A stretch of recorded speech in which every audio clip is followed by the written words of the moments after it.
কেন নিয়োগ করা হলো এই বিষয়টি জানতে চাওয়া হলে তিনি জানিয়েছেন যে আওয়ামী লীগে পুলিশ বাহিনীতে ওনার পরবর্তী আইজিপি কে হবেন এই নিয়ে একটা গ্রুপিং লবিং সৃষ্টি হয়েছিল, বিশেষত এটা গোপালগঞ্জ কেন্দ্রিক যারা অফিসার ছিলেন তাদের মধ্যে। পুলিশ বাহিনীতে এই গোপালগঞ্জ কেন্দ্রিক গ্রুপিং লবিং বন্ধ করার লক্ষ্যে, দমন করার লক্ষ্যে বা ধামাচাপা দেওয়ার জন্য বিকল্প ব্যবস্থা হিসাবে ওনাকে প্রথমে 1.5 বছর এবং পরবর্তীতে আরও 1 বছর এক্সটেনশন দেওয়া হয়। এই এক্সটেনশন দেওয়ার পরে 5ই আগস্ট পর্যন্ত তিনি দায়িত্ব পালন করেছেন। 5ই আগস্ট দায়িত্ব পালন করে 6 তারিখে তাকে অব্যাহতি দেওয়া হয়েছে। এই কথা বলার পরে উনি তার পেশাগত জীবনের অর্থাৎ পুলিশ বাহিনীতে যোগদানের বিষয়টা বর্ণনা করেছেন। 1986 সালের ব্যাচের তিনি সদস্য। এএসপি পদে উনি 1989 সালে জয়েন করেছেন, বিভিন্ন দায়িত্ব পালন করেছেন। তার মধ্যে সিআইডি প্রধান ছিলেন, ঢাকা রেঞ্জের ডিআইজি ছিলেন, আইজিপি হওয়ার আগে উনি র্যাবের প্রধান হিসেবে দায়িত্ব পালন করেছে 20 থেকে 22 সাল পর্যন্ত। এই সময়ের যে বর্ণনাটা উনি মূলত কয়েকটা ভাগে যে বর্ণনা দিয়েছেন, তার মধ্যে একটা হচ্ছে 18 সালের যে নির্বাচনের নিশিরাতের ভোটটা অনেকে বলে থাকেন, সেই রাতের নির্বাচন কার পরামর্শে কিভাবে কারা কারা সম্পন্ন করেছেন এটার বর্ণনা দিয়েছেন।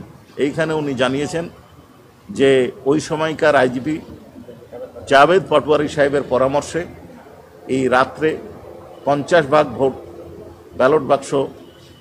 ব্যালট বাক্সে সিল মেরে ব্যালট ভরে দেওয়ার সিদ্ধান্তটা নিয়েছিলেন তৎকালীন সরকার, যা বাস্তবায়নের দায়িত্ব দেওয়া হয়েছিল তৎকালীন সংশ্লিষ্ট এলাকার DC, SP, OC, AC land, UNO এবং সংশ্লিষ্ট রাজনৈতিক নেতৃবৃন্দকে, যাতে সরকারের বিজয়কে নিশ্চিত করা যায়।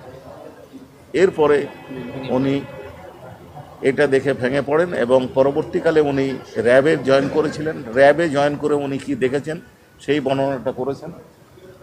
সেইখানে উনি জানিয়েছেন যে র্যাবে জয়েন করার পর উনি ব্যারিস্টার আনমার বন্দী আছেন এটা জানতে পেরেছেন। কারণ হচ্ছে তার পূর্ববর্তী ডিজি, পরবর্তীকালে যিনি আইজিপি হয়েছিলেন বেনজির আহমেদ, উনি ওনাকে জানিয়ে গেছিলেন যে এইখানে ব্যারিস্টার আরমানকে বন্দি করে রাখা হয়েছে। উনি ব্যারিস্টার আরমানের বিষয়টি কেন নিষ্পত্তি করা হচ্ছে না, কেন তাকে নিষ্পত্তি অর্থাৎ লিগালি ডিসপোজাল করা হচ্ছে না কেন, এই বিষয়টাই জানতে চান তৎকালীন প্রধানমন্ত্রীর সামরিক উপদেষ্টা অবসরপ্রাপ্ত মেজর জেনারেল তারিক সিদ্দিকীর কাছে। একাধিকবার জানতে চেয়েছেন, তাকে বলা হয়েছে পরে জানাচ্ছি, কিন্তু ওনার দায়িত্বকালের পালনকালীন সময় ওনাকে এটা জানানো হয়নি। পরবর্তীকালে উনি পুলিশ বাহিনীতে ফেরত এসে আইজিপি পদে যোগদান করেন। তার কিছু অংশের বর্ণনা উনি শুরু করেছেন, পরবর্তী অংশের বর্ণনা উনি দিবেন। প্রধানমন্ত্রীর কার্যালয় থেকে তালিকা পাঠানো হতো এবং সেই তালিকার ভিত্তিতে নির্যাতন চালানো হতো, কেউ মারাও যেত, সেই তথ্যগুলো এসেছিল। জি এইখানে টিএফআই সেলের নির্যাতন কিভাবে করা হতো, কারা উঠিয়ে নিয়ে আসতো, কাকে উঠিয়ে নিয়ে আসা হতো, এইটা কিভাবে নির্ধারিত হতো এটা বলেছেন উনি যে এটা মূলত প্রধানমন্ত্রীর প্রধানমন্ত্রীর দপ্তর থেকে তাকে দেওয়া হতো এবং এইটা র্যাবের বিভিন্ন পর্যায়ের অফিসাররা পালন করতেন। অ্যাপস এবং ডিজি ইন্ট এনারা পালন করতেন। এনারা নির্ধারণ করতেন কাকে আটকিয়ে রাখা হবে, কাকে হত্যা করা, ক্রসফায়ারের নামে হত্যা করা হবে এবং কিভাবে নির্যাতন করা হবে, এই বিষয়গুলো তারা ঠিক করতেন। এইটার বিভিন্ন বাহিনীর লোক আসার কারণে, অর্থাৎ সেনাবাহিনী থেকে আসতেন কেউ অন্য বাহিনী থেকে আসতেন, ফলে অনেক ক্ষেত্রে হয়তো তার পক্ষে নিয়ন্ত্রণ করা সম্ভব ছিল না। তারপরে উনি বলেছেন যে র্যাবের প্রধান হিসাবে উনি কোনো ব্যবস্থা নেননি। আচ্ছা, এখনো আয়নাঘরের কথাটা উনি বলেননি, গোপন বন্দিশালার কথাটা বলেছেন। আয়নাঘরের বিষয়টি আছে বা নাই এই বিষয়টি বা কি বলবেন, এটা আয়নাঘরের অস্তিত্ব সম্পর্কে আপনাদের কাছে আমরা প্রথম অবহিত হয়েছি, আপনাদের মতন সাংবাদিকদের কাছে। বলি সেহেতু এই বিষয়টি আপনারা অবশ্যই জানতে পারবেন।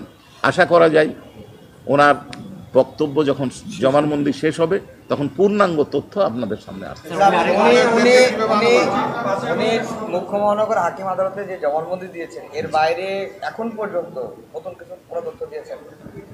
উনি মুখ্য মহানগর হাকিমে আদালতে যে জবানবন্দি, এই স্বীকারোক্তিমূলক জবানবন্দি দিয়েছেন সেই অনুযায়ী বক্তব্য দিচ্ছেন। ছোটোখাটো কিছু পার্থক্য হয়তো আছে, নতুন হয়তো কোনো জায়গায় ডিজি অ্যাপস নামটা বলেননি, নামটা বলেছেন এখানে, এই ধরনের মাইনর কিছু বিষয় আছে। নতুন তথ্য জি জি একটু বলি, বাকি বক্তব্য আমার ফ্রেন্ড, আমার প্রসিকিউটর তামিম দিবেন।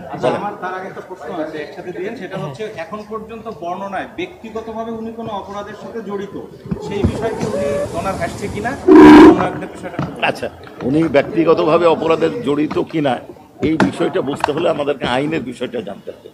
আইনের বিষয় আমাদের আইনে, যদিও এটা আর্গুমেন্টে জানা না, কমান্ড রেসপন্সিবিলিটি বিষয়টা কি, সেটা হচ্ছে যে কোনো ব্যক্তি দায়িত্বে আছেন, উনি ব্যবস্থা নিলেন না, নিতে পারলেন না, এটাও একটা অপরাধ।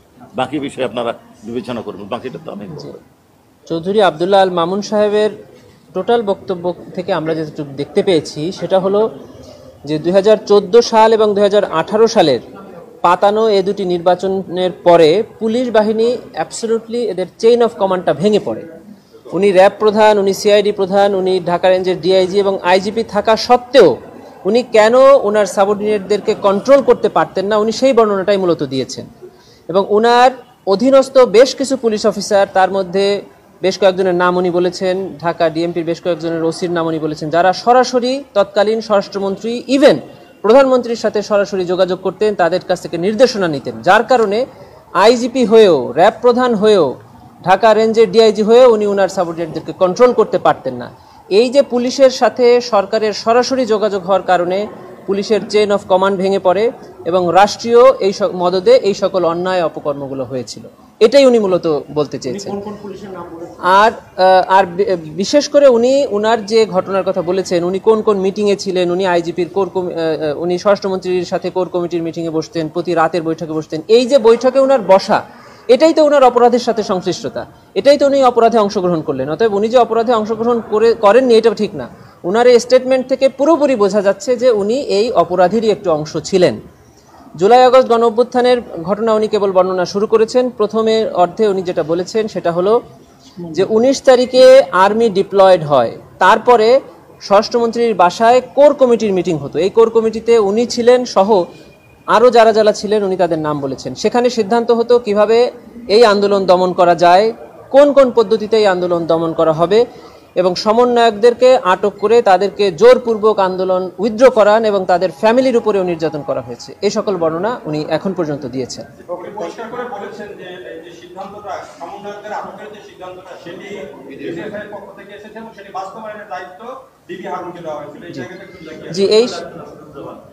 জি, এই সমন্বয়কদেরকে গ্রেফতার করে ডিবি হেফাজতে রেখে তাদের কাছ থেকে আন্দোলন প্রত্যাহারের সিদ্ধান্তটা ডিজিএফআই থেকে নেওয়া হয়েছিল এবং ডিবিকে এই দায়িত্ব দেওয়া হয়েছিল। এই দায়িত্বটা এক্সিকিউট করেন ডিবি এবং আদেশটা দিয়েছিলেন তৎকালীন স্বরাষ্ট্রমন্ত্রী, এটা উনি বলেছেন।